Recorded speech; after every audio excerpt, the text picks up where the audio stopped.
अध्यात्म विज्ञान कोई धर्म या संप्रदाय नहीं है, ये स्पिरिचुअल साइंस है जो कुदरत के कानून पर आधारित है। ये विज्ञान पूरे ब्रह्मांड के सभी रहस्यों को उजागर करता है और जीवन के सभी पहलुओं को समझने के लिए एक नई दृष्टि देता है। इसी को आर्ट ऑफ विजन कहते हैं, दुनिया को देखने की एक नई दृष्टि, जो अध्यात्म विज्ञानी परम पूज्य स्वामी श्री कमलेशानंद जी के निर्देशन में सनातन सत्य का अनुसंधान कर हमारे जीवन को प्रकाशित करे। जय सच्चिदानंद।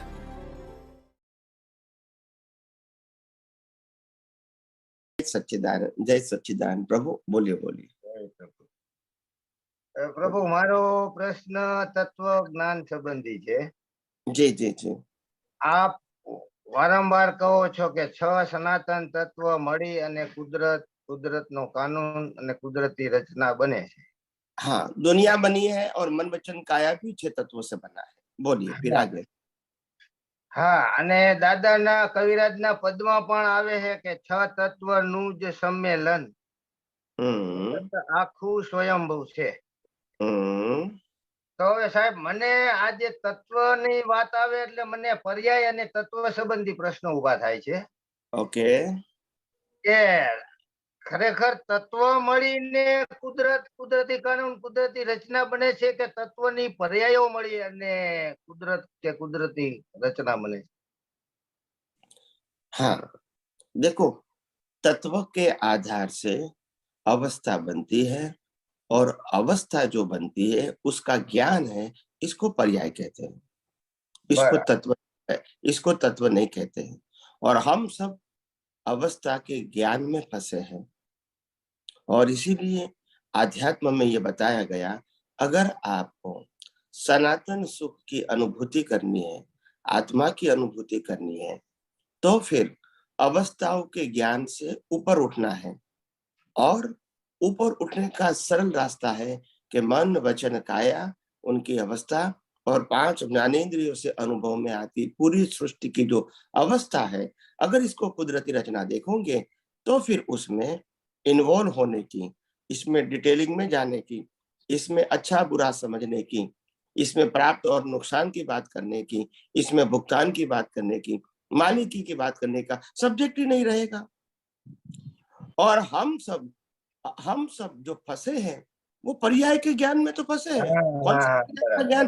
शरीर भी तो पर्याय है, ये कोई सनातन सत्य नहीं है। और शरीर की सभी अवस्था भी क्या है? पर्याय है। शरीर के सभी संयोग क्या है? पर्याय है। सत्ता संपत्ति संबंध साधन भी क्या है? पर्याय है। तो पर्याय में तो हम फंसे हैं। और निकलने का रास्ता ही सनातन सत्य है। એટલે ટૂંકમાં અત્યારે સાહેબ આપણને જે કઈ જ્ઞાન પણ અત્યારે અનુભવ આમાં આવે છે એ પણ અત્યારે પર્યાયનું જ આવે છે, અને જે કઈ દર્શન પણ અત્યારે અનુભવમાં આવે છે એ પણ પર્યાયનું જ આવે છે।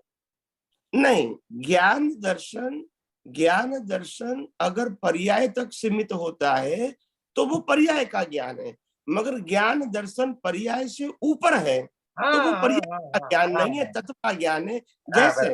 जैसे हम दोनों बात कर रहे हैं, उस बात करते समय हमारे ज्ञान दर्शन में क्या है कि मैं चेतन अविनाशी और अनंत शक्ति वाला मैं शुद्धात्मा हूँ, और ये मन वचन काया एवं उनकी अवस्था ये कुदरती रचना है। तो दोनों सनातन है, ये पर्याय का ज्ञान नहीं है।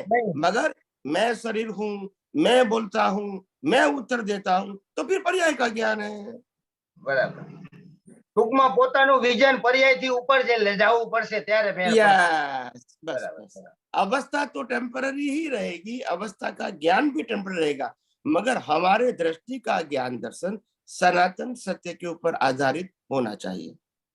बराबर।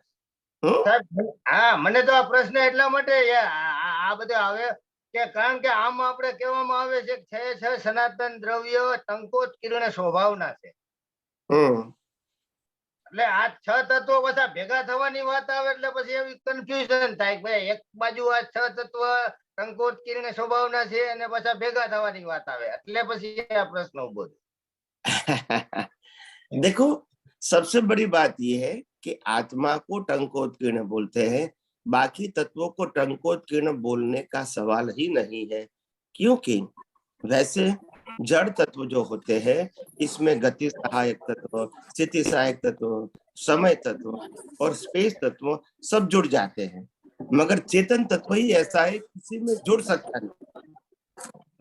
बराबर तो आज एक मिनट, तो आत्मा को टंकोत्कीर्ण बताया, बाकी तत्वों को टंकोत्कीर्ण किसी ने बराबर लोगों को समझ में नहीं आता है तो बोलते हैं 6 तत्व टंकोत्कीर्ण है। ऐसा नहीं बोलना चाहिए। जिसमें ज्ञान दर्शन है वो ही सेपरेट रह सकता है, बाकी की अवस्था है तो उसमें अलग रहना जुड़ना सवाल ही नहीं है। बराबर आ एक क्लियरिटी થઈ ગઈ, કારણ કે છ સનાતન તત્વોને ટંકોત્કીર્ણ શબ્દ લાગે તો પછી हाँ नहीं, आत्मा को टंकोत्कीर्णवत बोलते हैं, बाकी तत्व को टंकोत्कीर्णवत नहीं बोलते हैं। हाँ, एक दूसरे से जुड़ते नहीं है, मगर वो चेतन नहीं है, जड़ है। और जड़ का मतलब होता है वो कोई भी अवस्था में वो एक दूसरे को सहायक बन जाते हैं। जैसे शरीर है तो जड़ तत्व है, मगर शरीर को क्या चाहिए? गति सहायक चाहिए, स्थिति सहायक चाहिए, समय तत्व चाहिए, स्पेस तत्व चाहिए, तभी तो ये बना हुआ है। बराबर तो इसमें टंकोत्कीर्ण सवाल नहीं है, मगर ये सब कुछ होते हुए 5 तत्व से बना हुआ शरीर होते हुए भी आत्मा उससे संपूर्ण अलग है, वो कभी उसमें मिक्सचर होता नहीं है, ये टंकोत्कीर्ण स्वभाव है। એટલે તો હવે આ અત્યારે રનિંગમાં જ પાછો એક પ્રશ્ન થયો સાહેબ કે આધારે આપણે કીધું કે પર્યાયથી ઉપર ઉઠે તો જ ઈ ખરું જ્ઞાન અને દર્શન કહેવાય, સમ્યક જ્ઞાન અને દર્શન કહેવાય, नहीं तो रिलेटिव सत्य का ज्ञान है। હા એટલે તો એટલે પણ અત્યારે જ્ઞાન દર્શન વાપરી છે પણ એ પોતાનો ઉપયોગ પર્યાયની લેવલથી નીચે છે તો પછી મિથ્યા છે। हाँ, मिथ्या मतलब रिलेटिव सत्य। બરાબર છે, બસ પૂરું થઈ ગયું સાહેબ। ओके, जय सच्चिदानंद।